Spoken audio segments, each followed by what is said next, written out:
If you want more great royal news and views, there are two things you can do. One is to make sure that you subscribe to the Daily Mail's Royals YouTube channel. Click that subscribe button for free to be notified whenever we put out a new show, like the special we did with royal biographer Robert Hardman on Tuesday. That will play straight after this if you missed it. The other thing you need to do is sign up to the Palace Confidential newsletter. That is also free, and it features the likes of Rebecca here writing fascinating things each week.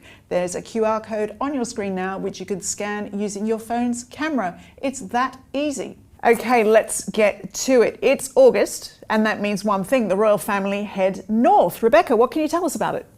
Yeah, as I've come back down from the north, they're all heading up. So it's the summer of Balmoral, of course, and all the royal family head up to the royal family's private estate, the monarch's private estate up there in the Scottish Highlands, for lots of fresh air, countryside pursuits, firing up Prince Philip's barbecue. You know, there's horse riding. It's really their happy place. Obviously, the estate was bought back in the late 19th century by Queen Victoria, who then built that wonderful grey-hued kind of fairy book castle up there, and her love for that place has been inherited by generations. You know, I remember Princess Eugenie saying in an interview that it really was her granny's happy place, and now we're seeing a new generation of family enjoying it as well. And we got a glimpse of Catherine going to church with William, and some people were calling it a bit of a style reinvention, but you're not so sure. Oh God, this kind of stuff really annoys me. So yeah, the Waleses always go up the August bank holiday weekend, and one of the reasons why they love Balmoral is because actually you can tramp for miles and not be seen by anyone apart from the occasional walker. But you do have to go to church with the monarch on Sundays, and it's that way we got a, you know, royal fans got a glimpse of the whole Wales family on their way in, and there was a lot of talk about how the princess had changed her hair colour. But as someone, I'll be honest, who spent 3 hours in a hairdresser's chair the other week, women's hair changes over the summer. The sun brings out your natural highlights, it bleaches your hair a bit, and I have to say I think it was also a bit of a trick of the light, so I don't think she's changed her hair colour at all. I thought it was just the way the sunlight was hitting. Yeah, it's what I do, but obviously it's summer silly season, so it does spark acres of talk about it, and I suspect a quick trip back to kind of Richard Warder hairdressers and a few low lights, we'll see her looking back to her kind of glossy chestnut vest in the autumn. I thought maybe she'd taken inspiration from my blonde. Is that what it's called? Yeah, Bronze. sort of like brown blonde. Yeah. Yeah. I look. It's a bit of light-hearted fun. Yeah. But I always say there was a very well-known palace press officer whose my favourite phrase of his was, "I reserve the right to be wrong," which I always rather loved. And I reserve the right to be wrong on this, but I suspect we'll see her looking, as she always does, beautifully coiffured back in the autumn. Let us see, because there's another, Princess Anne's future daughter-in-law also received an invitation. Harriet Spurling, yes, who's a paediatric nurse who's working in the NHS and has recently got engaged to Peter Phillips. It was her first invitation up to Balmoral, where she's been seen enjoying electric bike rides apparently with her sister-in-law to be, Zara, and considering how relaxed she was around the family at Royal Ascot in June, I think this will be a breeze for her. Well, it's interesting, isn't it? Because obviously the Princess of Wales will be an old hand at this now, but people always talk about the so-called Balmoral test, about what it's like to blend in with the family, and there's a lot you'll be expected to do, isn't there? Sort of like joining the outdoorsy stuff, and I keep hearing things like up to 5 outfit changes a day. It's a lot, isn't it? That's just rubbish again. Is it? It's like, I quite like the idea of 5 outfits a day. I think if you were going to Sandringham for Christmas, absolutely, it's a bit more of a formal occasion. But the whole point about Balmoral is it's really informal. So I think you'd barely have to do 2 outfit changes a day. Maybe something for breakfast and the day's activities with a change of clothes for dinner. But I have to say, I think Harriet Spurling is a style icon for the royal family in the making, so I would love to see what her Balmoral wardrobe was like. And what about where does royal protocol come in all of this? Is there a lot of curtsying that needs to go on, if you're sort of like junior to senior royals, that sort of a thing? Again, it's really informal, and so I suspect if you are meeting the King or Queen for the first time, there would be a curtsy there, but they really don't expect people to do it each and every time they walk in and out of the room. So I think it would be on first greeting, and then formalities would be out the way. So informal after that formal bit. Yeah, exactly. I mean, this is the royal family we're talking about, Jo. And they are the king and the queen. And it's a matter, I think I've said on the programme before, you know, I asked a member of staff once why they always curtsy when their principal, the member of the royal family, walks in a room, and they said, well, that's why we work for them, we respect them, and it's a show of respect. But after that, no, we're not expected to do it. So, what about Andrew and Fergie? Will they be there? They have been there, actually. Okay. Yeah, Duke and Duchess of York have been there. They've been staying at Craiggowan Lodge, which was a house that actually was really beloved by Queen Elizabeth. Often she would go up to Scotland, to Balmoral, when the castle was still open to the public, and she would stay in Craiggowan Lodge until she was ready and it was clear for her to move into the main building. So they've been staying there, and they've had their children and grandchildren there, but they've kept a remarkably low profile, including not being seen at church with the King and Queen, and I think that is very significant. It's interesting, isn't it? Because I ask because obviously we've discussed Prince Andrew a lot recently, but new reports would seem to be distancing him from some of the worst activities of the late sex offender and his friend Jeffrey Epstein. What can you tell us about that? Well, Ghislaine Maxwell, who, as we know, was, you know, a friend and rumoured girlfriend of Prince Andrew, but obviously was a girlfriend of Jeffrey Epstein, who's serving 20 years in prison for sex trafficking and other crimes in association with Epstein. And she's given an interview to the Department of Justice, which I think is to do with the changing and her incarceration rules. And she has stayed very loyal to Andrew, I have to say, and said that he was nothing to do with any of Epstein's crimes. She's repeated her assertion that the infamous photograph of him with Virginia Giuffre, she's repeated those claims that was a fake. And she has also said that she herself didn't introduce Andrew to Epstein. It was actually the Duchess of York who met Epstein first when she was on holiday in the Bahamas. So she has continued to plough a consistent furrow on that. Whether anyone believes her is another question. Well, there already has been some scepticism expressed about Ghislaine's account. So do we need to take it with a pinch of salt? Well, I think she's very much nailed her colours to the mast, and everyone's entitled to a defence. You know, as Andrew, it's the thing we always have to say. He's very strongly denied these allegations against him over the years, and, you know, nothing has ever been proved in a court or any charges levelled against him, criminal ones. So, you know, he's entitled to a defence, but one thing I do know for as much of a fact as I can is that photograph is not faked. We know the circumstances around how it first came into public consciousness. I would be amazed if it's ever proved to be a fake. So I think on that basis alone, we do have to take her testimony with a certain amount of salt. You touched on Sarah Ferguson's role there in facilitating this relationship between Epstein and Prince Andrew. She doesn't come out as well as she might like in Ghislaine's account, does she?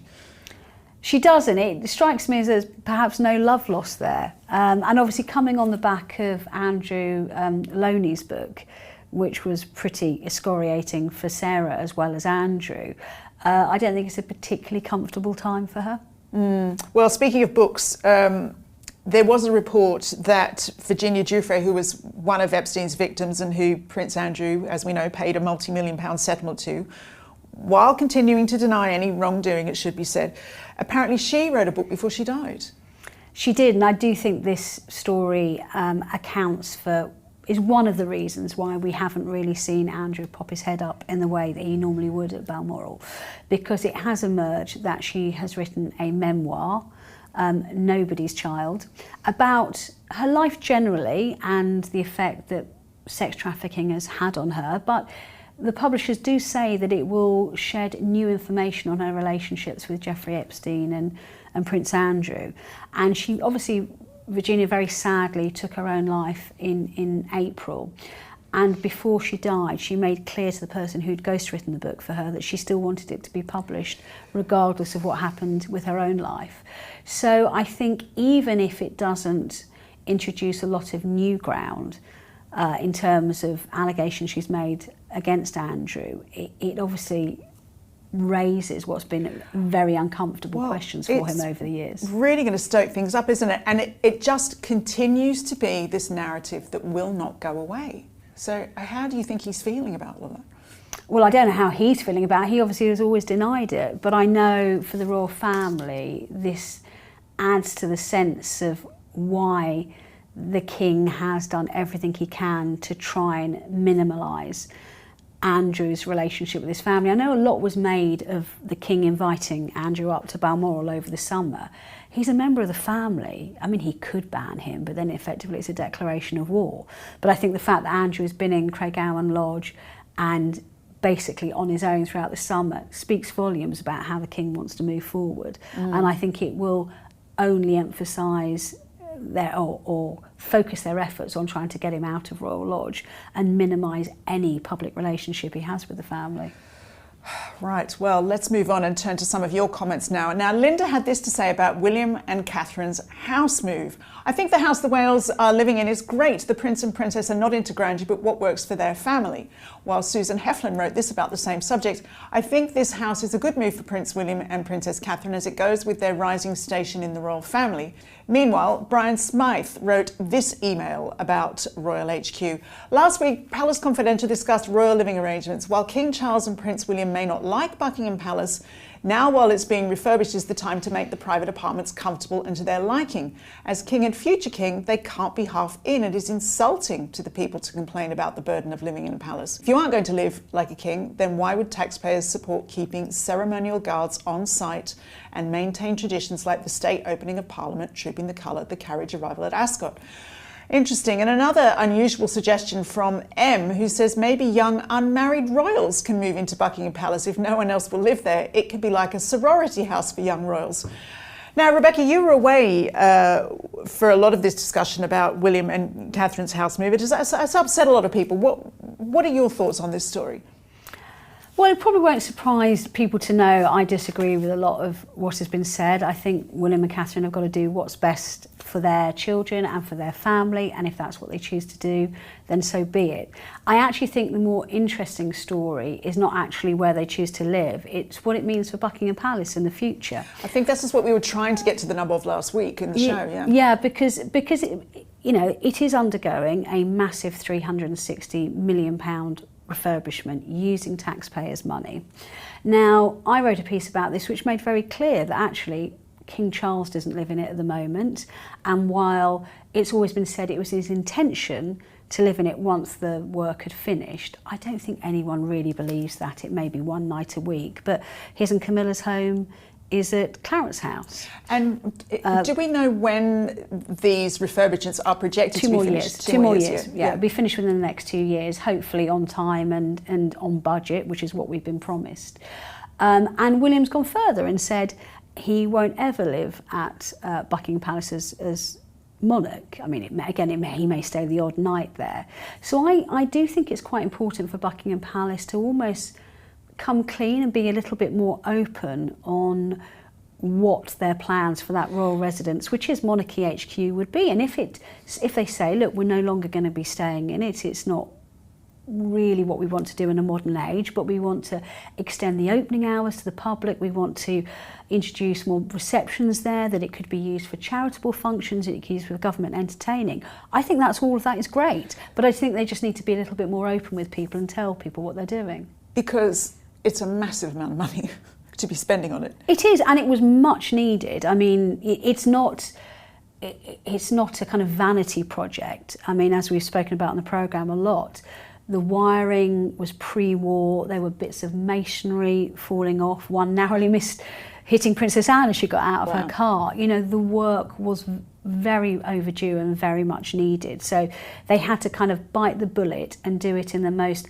time and cost efficient way that they could, which is what they've done over the last 10 years. And I think anyone who really looks into the finances of it will not disagree that the work needed to be done. It's just what it means for the future of Buckingham Palace, I think, that's interesting. And I think, you know, inevitably there will be critics who say obviously there's structural work that needs to be done, but they're essentially doing up a load of bedrooms with that taxpayers' money that won't really essentially be used.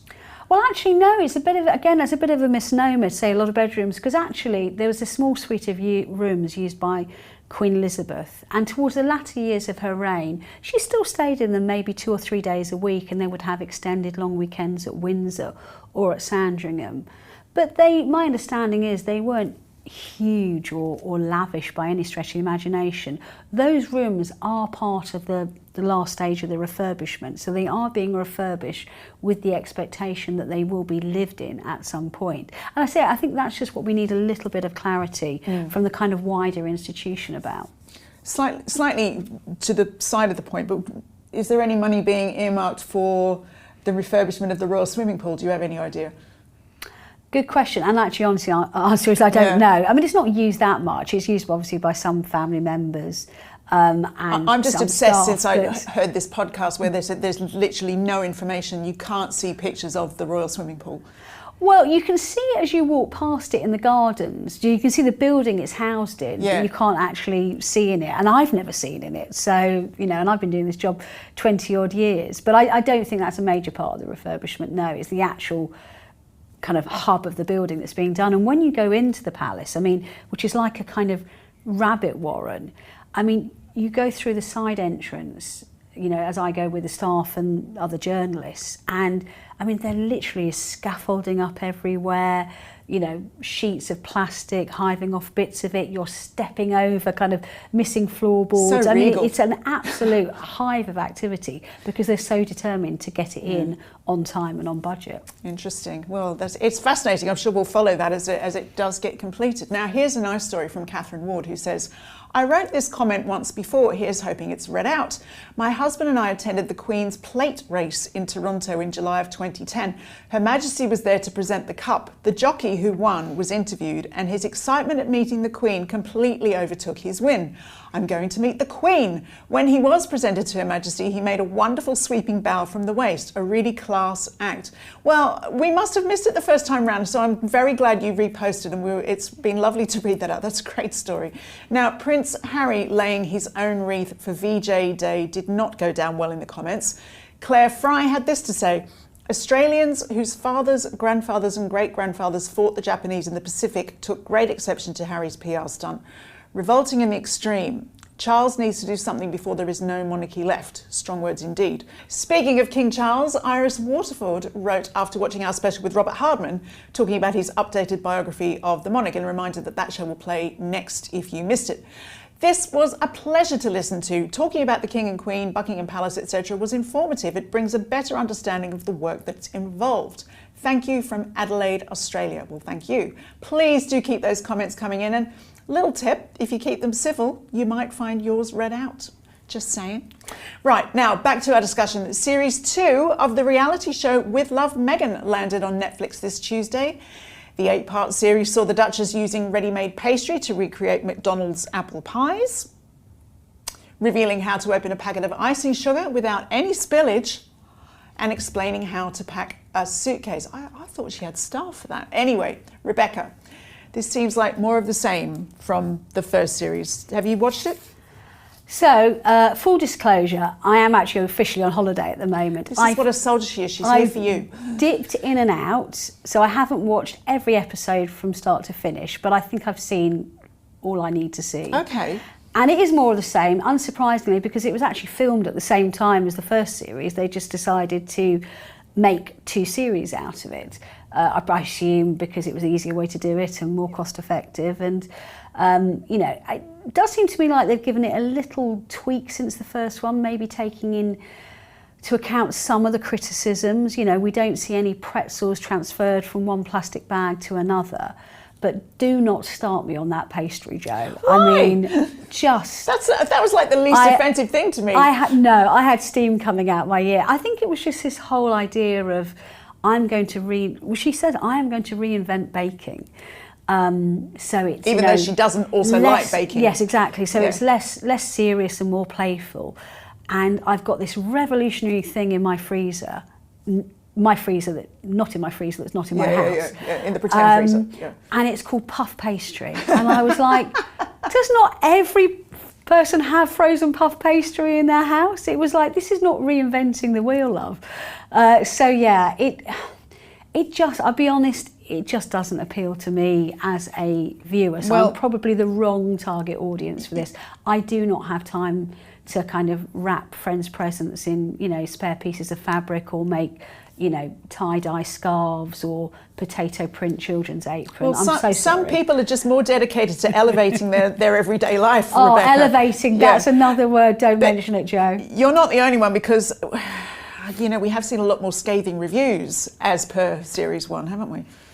I think the reviews have been slightly less scathing than the first one, but I think that's because the shock value has slightly worn off, and there's just a lot of eye rolling that, I've seen her described as the kind of Marie Antoinette of Montecito.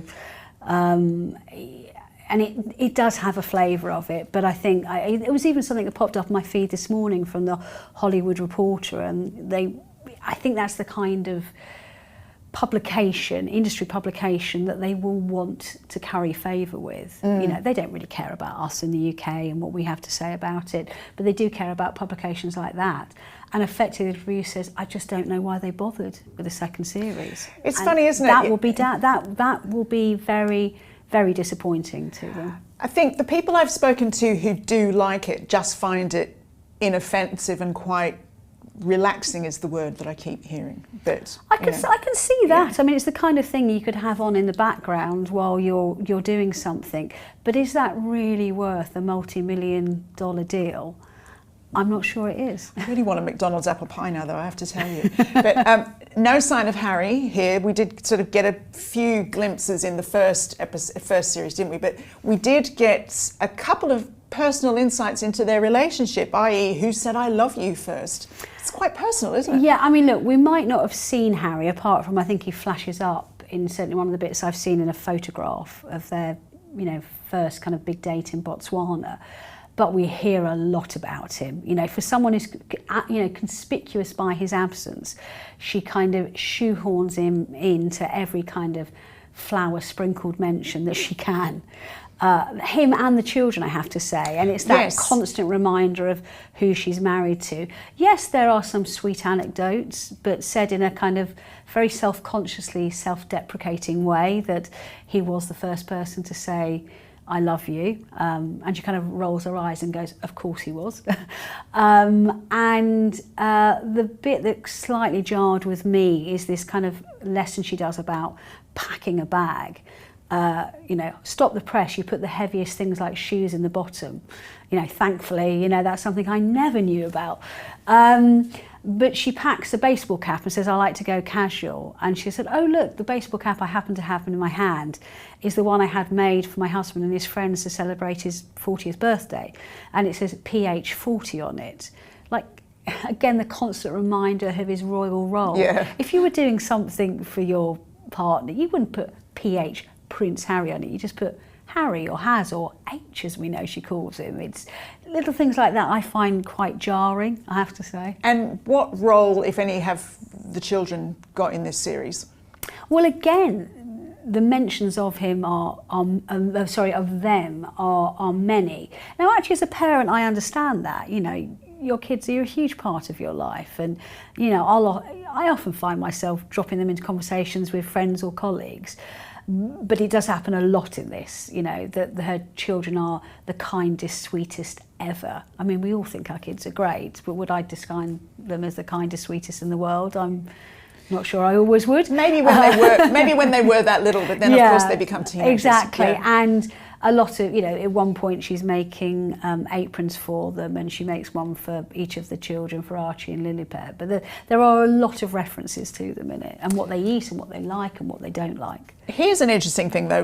Meghan also revealed what she missed most about the UK. I wouldn't have thought there was anything. Was it our tropical weather? Well, I've just been in North Wales for a few days and the weather was glorious. So, well done, Wales. Yeah. And actually this was a bit of a surprise, that the revelation that she did have some fond memories of the UK, but that was British radio stations, particularly Magic FM, which is, it was described in the programme as a granny station. It's definitely kind of very soft rock, middle of the road.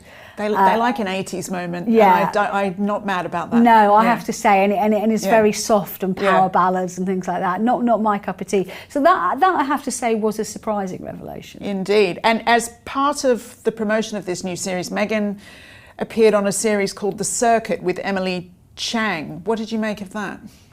This was actually far more interesting than the entire 8 or 10 episodes of the series or whatever it was, I have to say, because, I mean, it was a soft interview, but there were some interesting questions asked. And I think her answers were well thought out, and there was a definite few digs at the royal family in them. Well, indeed, there's this thing about the tights coming up again. It's just never going to go away. It's like it seemed to be, some people are interpreting as a slight against the royal family when she talks about what she has against pantyhose. You and I both hate that word, but that's, Yeah, it's what I think is what they use in America to say the word tights here.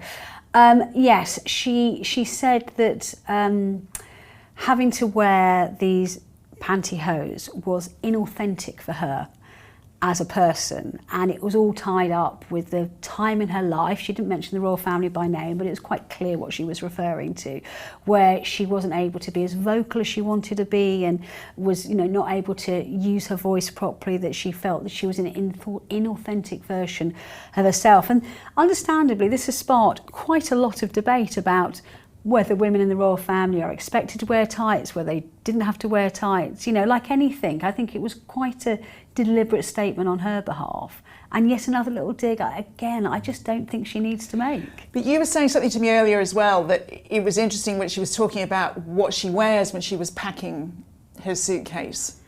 Oh yeah, so in the suitcase packing episode, she said, she's someone who always wears monochrome because it's the easiest way to dress, and yet she made a huge deal that, again, one of the constricting things about the royal family, she wasn't able to wear the bright colours that she normally favoured. So again, there's so much inconsistency there that doesn't quite make sense, and is a very revisionist version, I think, of what she experienced. As always, we say recollections may vary, and I think again on this they do as well. And she talks a lot, we've heard her say many times that she couldn't be vocal when she was in the royal family, but I don't want to be mean, but what is she saying now?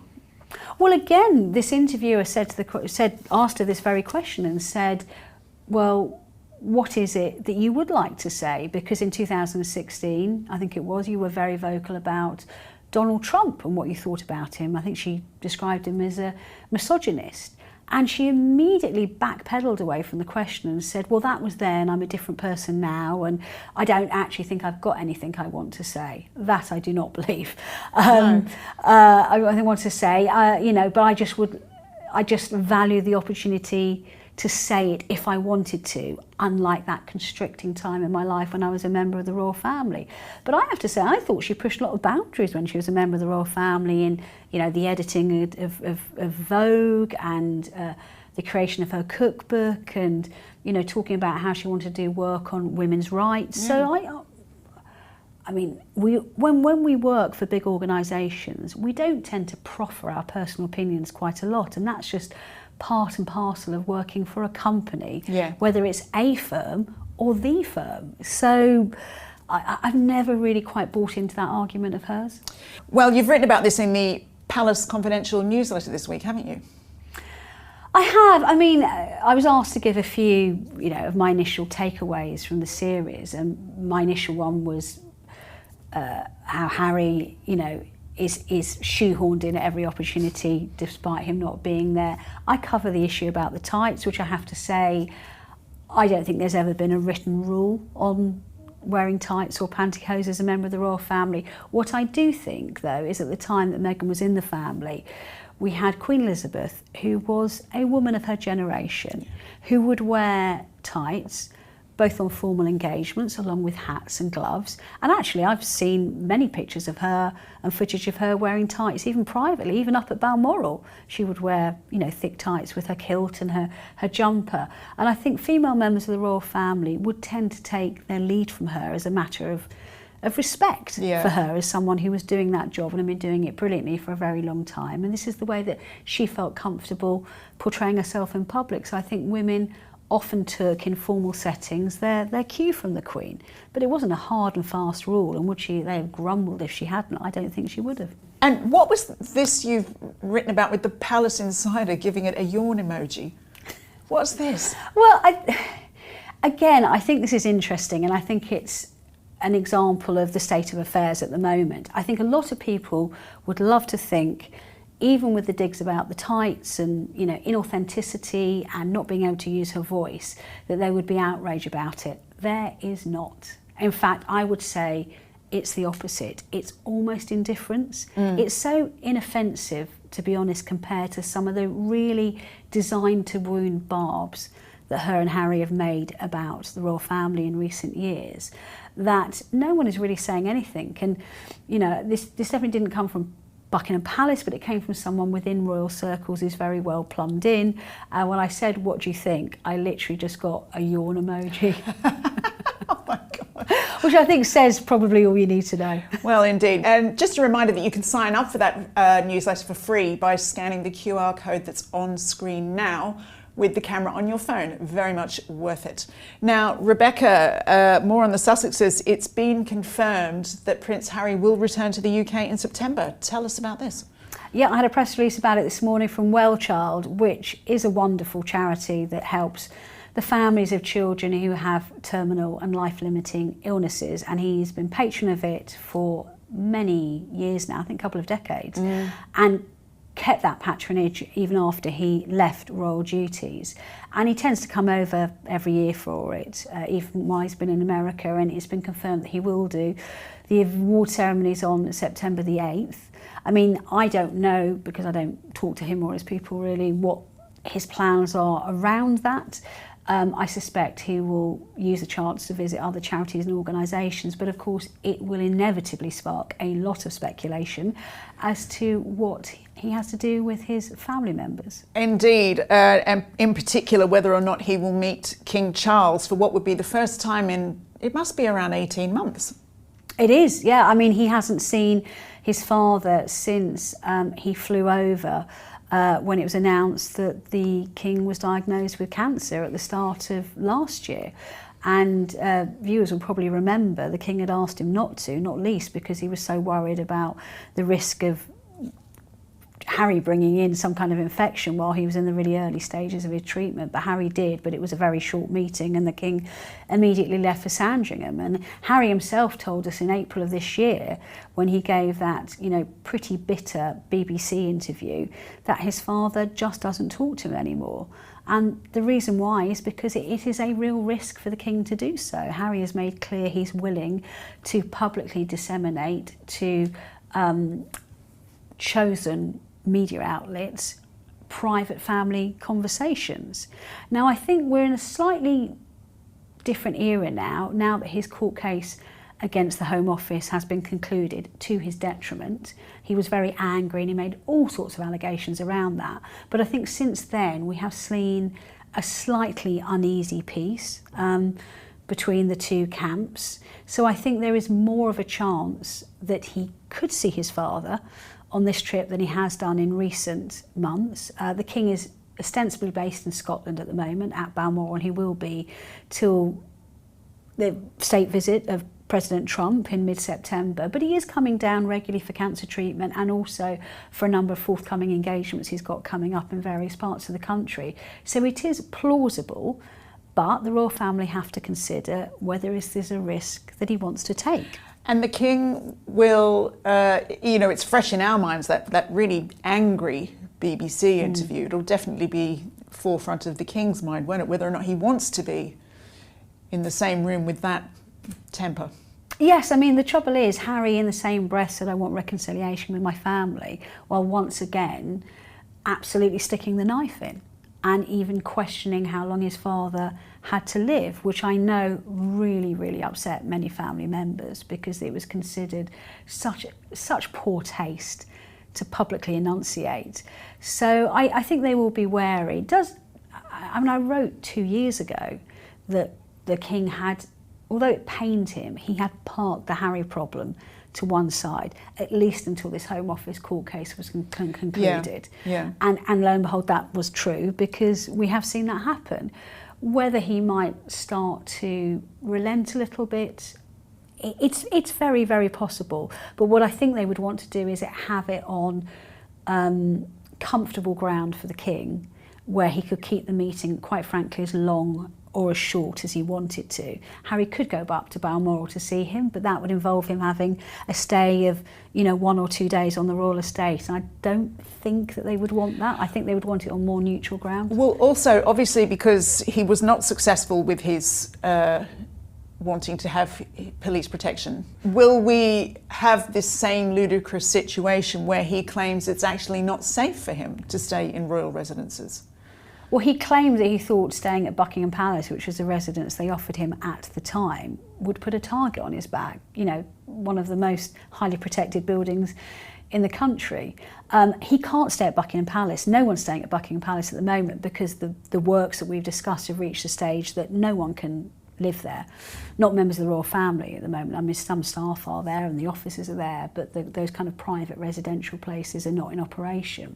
So the only other option would be him to maybe stay at somewhere like Kensington Palace or St James's Palace, Clarence House potentially if the king's not staying there, but I can't see the king wanting to let him have full reign of his private home when he's not there. So I think it's more likely Harry will stay in a hotel this time. Will he be given police protection? Well, he's going to be offered the same protection he was offered at the start of that whole ludicrously long and expensive court proceedings, which cost him a lot of money and cost the British taxpayers a lot of money, which came to the same conclusion, that as long as he gave 28 days notice, he would get a bespoke package, which is when he's in a more public setting. So maybe when he leaves the airport, he might get official police escort. If he's arriving to a public event like Wellchild, he would get a police escort. But if he chooses to go out and have dinner with a friend privately, then he probably wouldn't. And that is what he will, I'm pretty sure, will be offered on this occasion as well.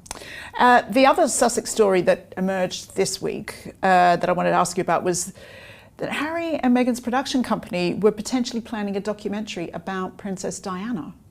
That is the claim that's been made, that Archewell want to bring out a documentary about her in 2027, which will be the 30th anniversary of her tragic death. Gosh. Now, interestingly, there's been no comment on this from Archewell or the Sussexes. So it's not a no. Right. And often if you have a no comment, that means there is some truth in it. Whether they go ahead with it is another matter, because of course that really would set the cat amongst the pigeons. I mean, obviously a lot of people will say let her rest in peace, for one thing, and then we've seen a lot of last straws with the relationship with William, but surely this would be devastating in terms of their relationship. And I have to say, I have a great deal of sympathy with the whole let her rest in peace school of thought. I mean, look, no one brother has ownership of their mother's memory. They both have to remember and honour their mother in the way they see fit. And obviously William and Harry did cooperate together a number of years ago on their one and only joint documentary on her, because they made the point that as they were very young when she died and have never really been able to talk about it, and they wanted to do it kind of once and once only, and then be able to not close that chapter, because she's always present in their lives, but say, look, we've said what we need to have said, let her rest in peace and let's move on. So I think for Harry to then bring out a documentary that he would personally profit from commercially, even if he said, look, I'm going to give all the profits of this to charity, there would be some quid pro quo in it for Archewell in terms of making the programme and getting their names out there. I think William would definitely see that as the last straw. But also, it seems, what you're saying about, no one son has the monopoly over their mother's memory, but it seems almost completely unlikely that William would cooperate in any way with such a venture. I would find it astonishing if he did. Yeah. It's sometimes it's difficult to stick your neck out in this job, because you never know which way the twists and turns of covering the royal family will take you, but I think that's one thing we can be very certain. You know, William adored his mother, and also feels very protective over her. It's why he was so vociferous in the action he took against Martin Bashir and Panorama. Again, not something he wanted to do, but he believed very strongly that his mother had been manipulated and let down. So he's not against speaking out on her behalf if he needs to, but otherwise he wants to be able to remember her in his own way, you know, introduce her into his children's lives, and then, you know, enjoy those very special memories of the grandmother they never got to meet, who would have been a brilliant grandmother, I'm sure. And I think to see Harry commercialise that would be a breathtaking betrayal for him. But of course we don't know whether Harry's going to do that. Yeah. It's been spoken about, it's been not been denied. It could be one of these things that's come up in a brainstorming meeting. I think it would be a very, very foolish thing for Harry to do. But who knows? Well, hear that. That's right, it is time to celebrate our unsung royal hero of the week. And this week, it's a birthday boy. Rebecca, it's someone we've discussed before, but worth celebrating again. I always think he's worth celebrating, actually. The Duke of Gloucester, who turns 81. Happy birthday. 81 years young. Yeah, and who still conducts several hundred engagements on behalf of the royal family, as does his wife, the Duchess of Gloucester, with very, very little fanfare every year. And it's worth looking back, if you're interested in this, on a big profile I did for him for his 80th birthday last year. I spoke to a lot of family and friends. I had some exclusive photographs of him over the years to really kind of shine a light, because he was, as I described at the time, the spare of the day. He never was intended to be a working member of the royal family. He was an architect. He was very respectful of his position. He was born fifth in line to the throne, which is what Harry is now, but had always had a different route. But obviously his elder brother was tragically killed in a plane crash, and he suddenly had to step up the plate, and has done magnificently without putting a foot wrong his entire life. So I think he's a genuine unsung hero of the royal family. How many engagements a year? Oh, it's several hundred. I think 200, 230. I can't remember off the top of my head, but it's, you know, at 81, and does it with no fuss. That's a big chunk of the year. No publicity, no fanfare. And people say he's absolutely brilliant. Again, very much in the Princess Anne school of royal duties. You know, he does his homework. He really gets involved. He's very passionate about the charities he works